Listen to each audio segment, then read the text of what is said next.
a what we call a Chodesh Tov, a good month. This starts the beginning of Elul, which means we're 1 month away from our high holidays.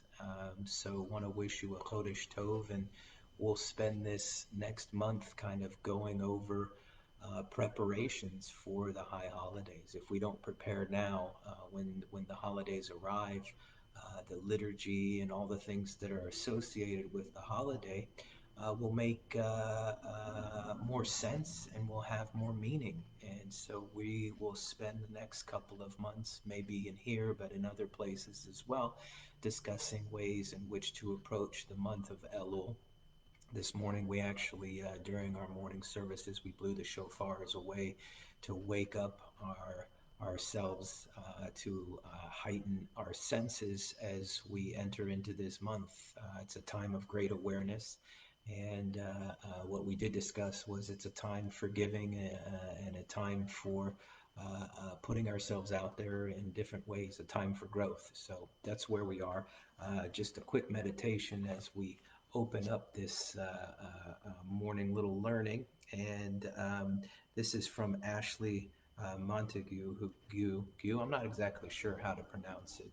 I just learned about this gentleman. He's a scientist and a thinker, but he writes, every human being is a problem in search of a solution. Again, every human being is a problem in search of a solution. And this is actually kind of in line with a lot of the thinking at the time that we say it differently in our tradition.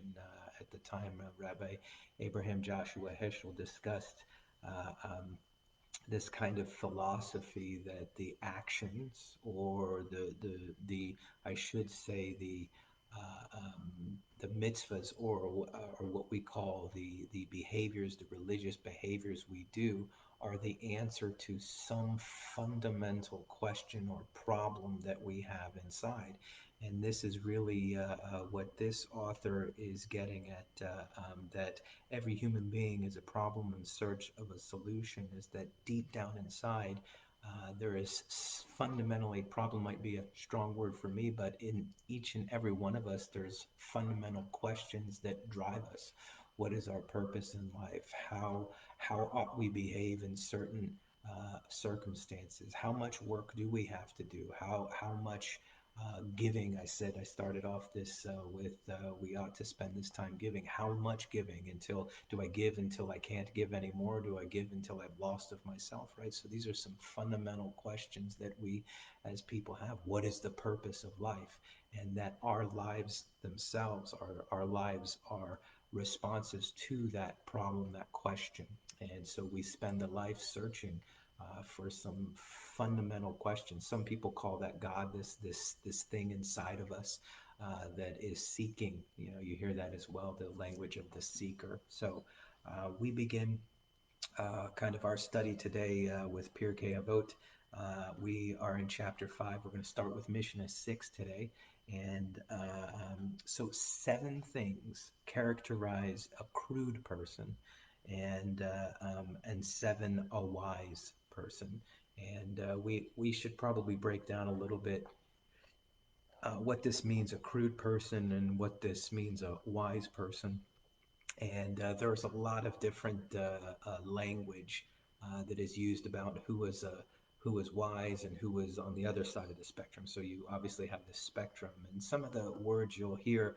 A boor is somebody who, and they kind of break it down a little bit. This is Maimonides breaks this down a little bit, the great philosopher from Spain and Egypt, speaks a little bit about how there are different levels of people in as far as their intellectual and ethical uh, um, understandings. And so, in the case of somebody who is a boor, as they are called, refers to a person who possesses neither intellectual or moral virtues. They don't know Torah, they don't really have much to offer. But that doesn't, it's not about good or bad, it's just that's how they are. And so there's different levels, and that's on one of the extremes. And then, of course, you have the ideal of the Chocham, the wise person, and how Maimonides defines the wise person refers to a person who has acquired both the intellectual and ethical virtues to its proper degree. And one of the additional understandings is that they continue to learn, they continue to bring on an understanding of the importance of intellectual and ethical knowledge.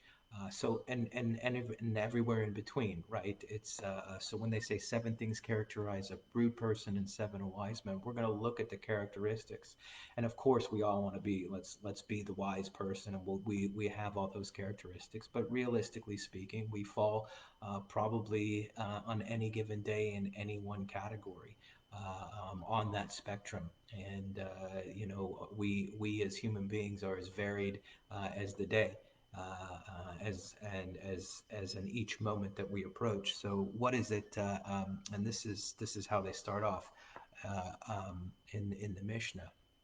A wise man does not speak before one who is greater than he in wisdom.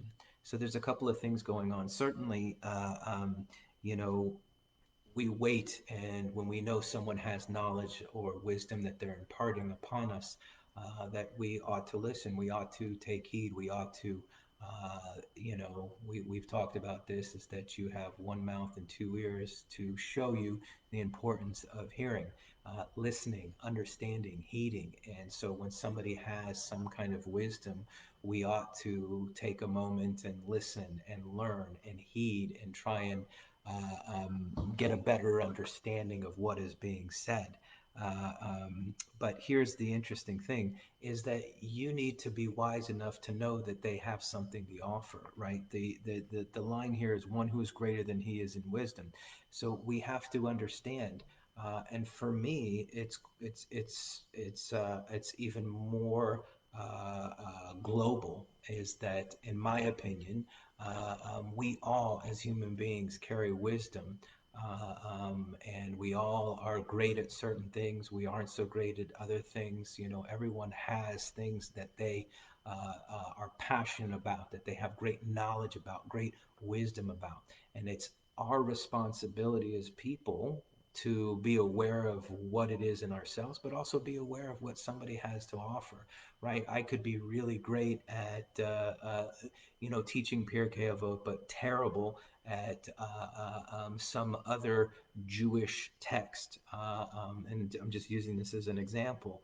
But being able to not only know that about myself, but somebody who is aware and learning from me, oh, great, I am aware that he is capable of this, but he's not so great at that. And so being able to be aware of what people have to offer, I think, is really, really important, and knowing when to take heed to that person, right? On a larger scale, right? I'm not going to my accountant to figure out how to play guitar, right? Nor am I going to my guitar teacher to learn how to figure out the next great tax deferred product that I can get into.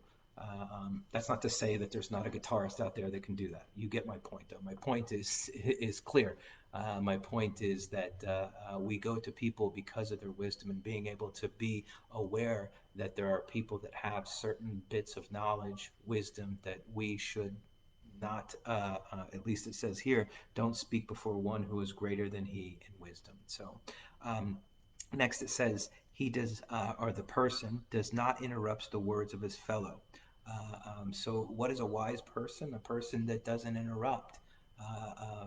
What a great characteristic. Many of us suffer from cutting people off when we're in conversation, or thinking. I think most of us suffer from thinking about a response or what we're going to say next. And when we've done that, we've already removed ourselves from the conversation. Um, and I'll say on the side, there's not when that happens to me and I'm already thinking of a response, there's not an enormous amount of faith in my ability to really construct an answer or have something to respond to. If I'm truly listening, then I'm truly listening, and I have the ability to respond after that person has spoken. But when I'm really concerned about myself and about needing to get the expression, that's when I'm really worried that my response needs to be well thought out and so on and so forth. When that happens, it means I don't have a lot of faith in my ability to respond. So next time when you're in a conversation, be aware. Be aware of your responses and be aware of what's happening internally. And that's a great practice. It's a great practice to kind of be able to truly listen to another person. That's a skill. And one of the most challenging things whenever listening to a person is hearing what they're not saying, because too often people themselves are unaware of what they're really trying to say, and being able to truly listen to hear the thoughts, considerations, and concerns of another person. How wise is that? Being able to really be able to listen to another person and be able to hear what they're saying, even when the words themselves aren't being said. Okay, so he does not become too bewildered to reply. And, this is the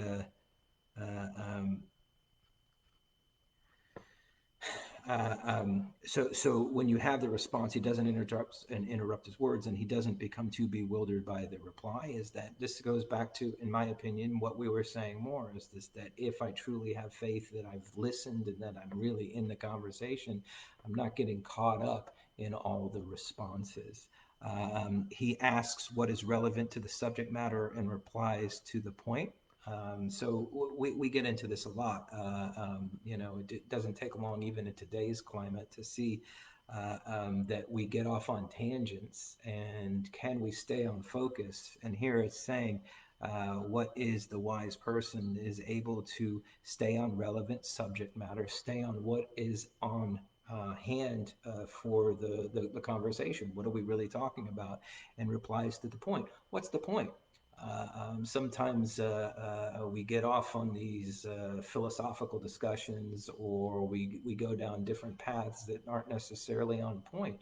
What's the point? What point am I trying to make, right? So if we listen to this Mishnah, what's the point that I'm trying to make here? The point is that certain people who have wisdom, and I believe we all have wisdom, behave in certain ways, and we can appreciate that people that have wisdom behave in the way that if somebody has wisdom, listen to what they're saying. If somebody, I don't need to interrupt somebody.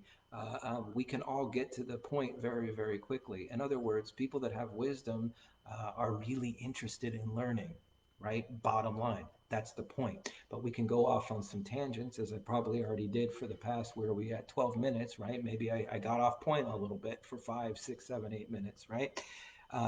So he asked what is relevant to the subject matter and replies to the point. What are we trying to do? What's the ultimate aim? Get to a better understanding, is it not? To get to a better understanding so that we, as we said before, what is truly makes a wise person is that they take on ethical and intellectual wisdom and understanding so that they can do what? So that they can continue to learn. That's the purpose. He speaks of first things first and last things last. What's the most relevant? Get to the point quickly. Many of us, myself included, probably just maybe me all the time, is that I get off on these little tangents, and maybe it's a minute point when I just needed to get to the point. Okay. Concerning that which he has not heard, he says, I have not heard, and he acknowledges the truth. If you don't know something, admit it quickly. I don't know something. We waste an enormous amount of time maybe pretending that we understand something and we don't, and get to the point. And this is also true with anything. If you're wrong, admit it quickly.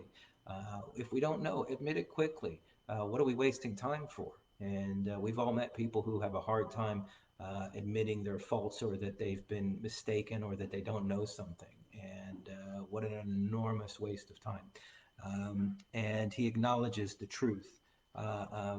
Truth is an interesting concept, really. I have my truth, you have your truth. There's truth with a capital T. There's a consciousness that we have that helps protect us, maybe our subconscious that helps protect us when truth is too painful. So what is truth? And I just like this. And he acknowledges the truth. When you're able to see the truth, oh, that's true, and take responsibility. That is truth. And what a great concept is that when something is true, we take responsibility, we learn from the truth, and then we move on. So I just love that. And the reverse of these, and this is the best. And the hefech, the flip of this is the characteristics of a rude person, right? So this is, and this is just a classic. I'll go over it and then we'll close down for the day. This is as person that if you've met this person, right, when somebody knows something, they know it better. They've been down that road before, and they get it. They get it. Um, this is a person who interrupts you in the middle of something that you're trying to express. This is a person who does become confused quickly, is not interested in relevant manner, subject matter, can't get to the point quickly, and discusses things in just a weird order. In other words, that irrelevant topics, and you're not even sure what they're talking about. And what I think is that to me is I think the most at least telling when I'm in this headspace. This, because I believe we all are somewhere on this spectrum at times, depending on the given day. Is that when I do believe I know something that I really don't know, or there's levels of not knowing, and being aware of where you are. Are you a novice? Are you intermediate? Are you an expert? Do you know? Do you truly understand? And knowing where you are so that you can get the help that you need. One of the biggest lessons that I ever learned is, and I've talked about this here before, was this idea that I was a self-taught guitarist, and over the past month and a half, I've been taking lessons from a friend. I have learned more in the past 6 weeks. I can tell you than I have over the course of the past 5 years. Now, again, I'm not here to tell you what was the right path or whatever, but what I can tell you is the minute that I was able to take the skills that I have, listen to somebody, listen to what they're saying, take what they're saying, and heed the practice, or heed the suggestion of practice, do what is presented. My gosh, I've advanced in ways I never thought I could in such a short amount of time. And so that was partially practicing the idea of when you don't know, learn from somebody who does know. But the flip of it's true when I was being what they call here kind of an ignoramus, or somebody who was a boor, is that I got it. I'll figure it out, and I can get there, but how long, and what would I be missing? So let's all take today as an opportunity to learn from somebody or to teach somebody, but know our appropriate abilities so that we can truly teach and we can truly learn. Have a wonderful day.